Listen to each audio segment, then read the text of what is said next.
A water cycle. You've heard of it. Anybody above third grade has heard of it. And I know you didn't just click on my video because you want to know about the water cycle. You're probably either my science teacher, who assigned me this, or one of my friends who wants to watch this. So, where to begin? Well, the water cycle doesn't really have a beginning. It's just a circular closed system. So, I guess I'll start where everybody likes to start, with evaporation.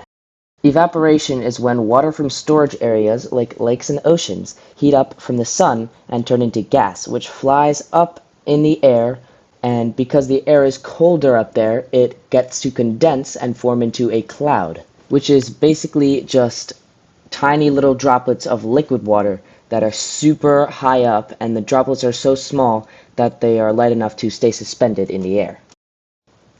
The clouds move through the air through a process called vapor transport, which is literally just water vapor transporting, and it gets transported over, well, really anywhere, and the water droplets begin to hit each other, forming larger and more heavy droplets, and they become so heavy that they can no longer be suspended in the sky, and they fall down through precipitation, like rain or snow. This rainwater sometimes flows back into lakes and oceans in the form of runoff, but in more cases, it can be absorbed by the soil and seep deep underground through percolation.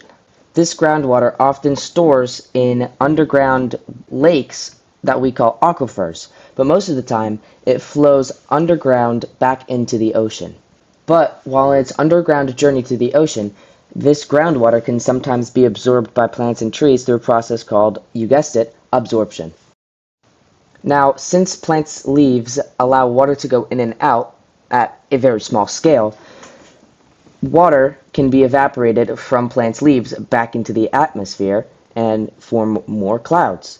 And the cycle continues.